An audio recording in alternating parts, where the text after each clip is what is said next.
जय जय रघुवीर समर्थ. शुका सारिखे पूर्ण वैराग्य ज्याचे, वसिष्ठा परिज्ञान योगेश्वराचे, कवी वाल्मिका सारिखा मान्य ऐसा, नमस्कार माझा सद्गुरु रामदासा. मला वाटते अंतरित्वा वसावे, तुझ्या दासबोधास त्वा बोध व्हावे. अपत्या परिपाजवी प्रेम रसा, महाराजया सद्गुरु रामदासा. गुरुर्ब्रह्मा गुरुर्विष्णुर्गुरुर्देवो महेश्वरः, गुरु साक्षात परम ब्रह्म तस्मै श्री गुरवे नमः. जय जय रघुवीर समर्थ. दशक 11 समास 4. सार विवेक निरूपण. ब्रह्म निराकार आहे, गगनासारखा आहे, निर्विकार आहे, त्यालाच ब्रह्म म्हणतात. निश्चल पण आत्मा हा चंचल आहे, द्रष्टा आहे, साक्षी आहे, म्हणून त्या आत्म्यालाच देव असं म्हणतात. त्याचा चंचल स्वभाव आहे. सर्व जीवमात्रांना तोच पाळतो, सगळ्यांच्या हृदयामध्ये निवास करून. त्या वेगळे आहेत, ते जड पदार्थ आहेत. तो आहे म्हणून देह चालतो, तो नसेल तर देह व्यर्थ होतो, म्हणजे तो मरण पावतो. तो आहे म्हणून परमार्थ कळतो. सर्व काही त्याच्या गुणामुळं, म्हणजे त्या अंतरात्म्याच्याच शक्तीमुळे होतं. कर्म मार्ग आहे, उपासना मार्ग आहे, ज्ञान मार्ग आहे, सिद्धांत मार्ग आहे, प्रवृत्ती मार्ग आहे, निवृत्ती मार्ग आहे. हे सगळे मार्ग देवची चालवी, म्हणजे हा अंतरात्माच हे सगळे मार्ग चालवतो, त्याच्याच योगाने हे सगळं चालतं. चंचल आहे म्हणजे हा अंतरात्मा आहे म्हणून निश्चल कळतं, बुद्धीमध्ये त्याचा प्रकाश पडतो. पण चंचल स्वतः कधी निश्चल बनत नाही, ते स्थिरावत नाही. हा विचार उत्तम पद्धतीनं समजून घ्यायला हवा.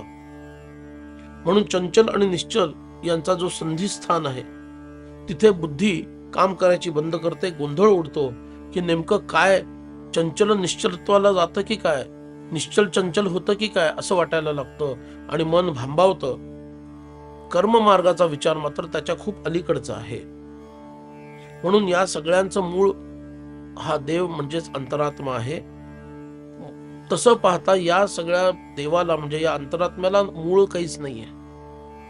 कारण परब्रह्म निश्चल निर्विकारी असल्यामुळे परब्रह्मापासून तो निर्माण झाला असं म्हणता येत नाही. अंतरात्मा ही एक कल्पना आहे आणि त्या कल्पनेलाच प्रमाण मानून आपल्याला हे सगळं जग कसं चालतं हे पाहावं लागतं. ही मोठी गंमत आहे. सत्य रूपामध्ये केवळ परब्रह्मच आहे, बाकी सगळं काल्पनिक आहे. म्हणून सर्व परमार्थाचं मूळ हे पंचीकरणामध्ये आहे. पाचापाचांचे गट करायचे असतात. त्या पंचीकरणामध्ये महावाक्याचा विचार करायचा असतो. आणि आता ते मी वेळोवेळी तुम्हाला प्रांजळपणे सांगितलेलं आहे. पहिला देह स्थूल देह आहे, 8वा देह मूळ माया आहे. पिंडाचे 4 देह, ब्रह्मांडाचे 4 देह आपण पूर्वी पाहिलेले आहेत. स्थूल सूक्ष्म कारण महाकारण पिंडाचे, ब्रह्मांडाचे स्थूल सूक्ष्म कारण महाकारण, तो महाकारण देह म्हणजेच मूळ माया. म्हणून पहिला देह स्थूल काया आणि 8वा देह मूळ माया. हे 8 देह निरसन झाले की तिथं विकारवंत असं काहीच शिल्लक राहत नाही. निर्विकार परब्रह्म तेवढं शिल्लक राहतं. म्हणून विकारी आणि निर्विकारी याला, विकारीला सत्य मानणं हे शहाण्या माणसाचं लक्षण नाहीये. काही लोकांना ते कळतं, पण काही लोकांना ते कळत नाही. कारण त्यांच्या बुद्धीची झेपच तेवढी असते. उत्पत्ती स्थिती संहार याचा आणि त्या निर्विकार परब्रह्माचा काडीचाही संबंध नाही. ते पूर्णपणे निर्लेप आहे. म्हणून यासाठी सारासार विचार करायला हवा. सार काय आणि असार काय, या दोघांना जर एक मानलं तर विवेक कसा निर्माण होईल. अरे परीक्षाच घेतली नाही, सगळं सारखंच मानलं तर परीक्षेला कुठं स्थान शिल्लक राहिलं. एकच सगळीकडे विस्तारलेला आहे, त्याला अंतरात्मा बोललेला आहे. तो अनेक प्रकारे विकारयुक्त झालेला आहे. म्हणजे सत्व रजतम यांच्या वेगळ्या वेगळ्या अंशांचा, त्याचप्रमाणे आकाश तत्वापासून पृथ्वी तत्वापर्यंत असणाऱ्या महाभूतांच्या प्रमाणांच्या अंतरानं, म्हणजे प्रमाणांतरानुसार अनेक वेगळे वेगळे पदार्थ, जीव जंतू सगळे निर्माण झालेले आहेत.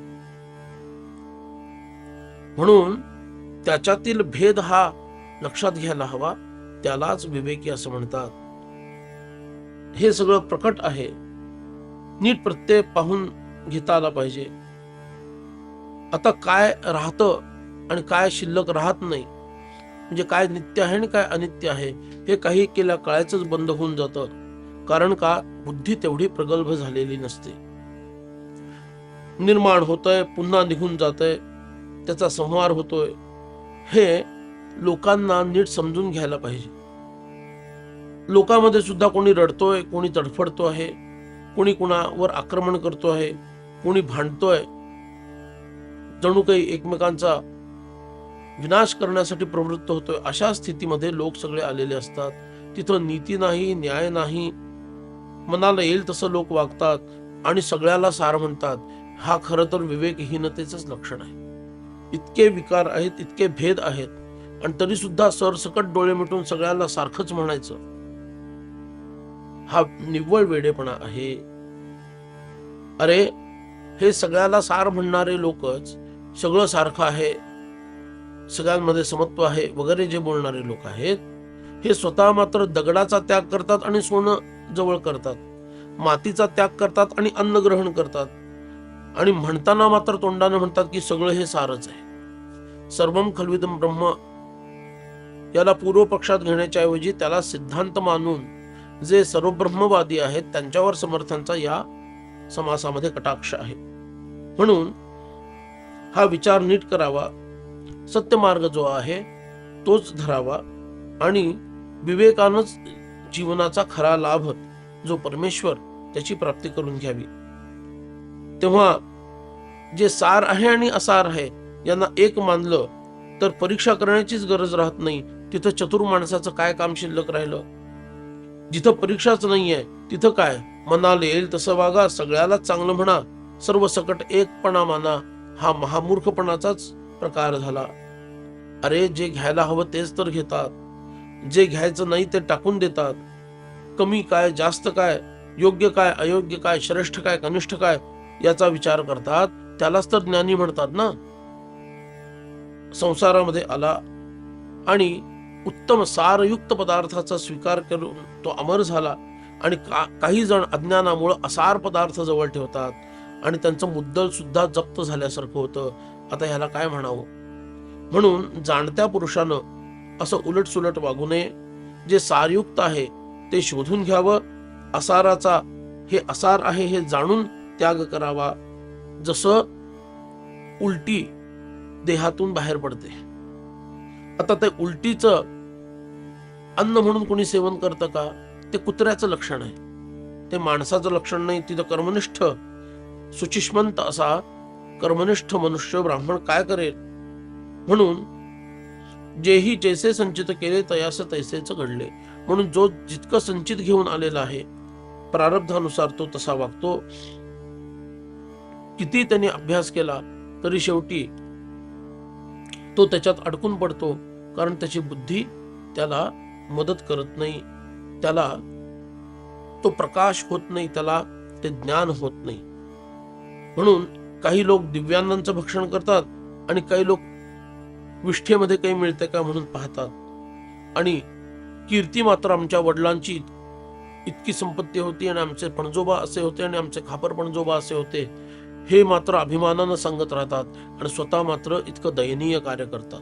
म्हणून असो विवेके विण बोलणे तितुकाशीण, कोणी एके श्रवण मनन केल्याची करावे. म्हणून विवेकासारखं श्रेष्ठ काही जगात नाहीये. तो विवेक एकदा आला की आपलं काम झालं, आणि तो विवेक श्रवण आणि मनन या दोन क्रियांमुळे येतो. म्हणून अध्यात्म ग्रंथांचं नित्य श्रवण किंवा वाचन असावं, आणि जे ऐकलं आणि जे वाचलं त्याचं अखंड मनन करत राहावं. तेणे करून विवेकाची जागृती होते, आणि विवेक जागा झाला की असाराचा त्याग करून साराचा स्वीकार करण्याची शक्ती येते, अनित्याचा त्याग करून नित्य ग्रहण करण्याची शक्ती येते, आणि जीवनाचं भलं करण्याची आमच्यामध्ये पात्रता निर्माण होते. असं म्हणून समर्थांनी हा समास पूर्ण केलेला आहे. जय जय रघुवीर समर्थ.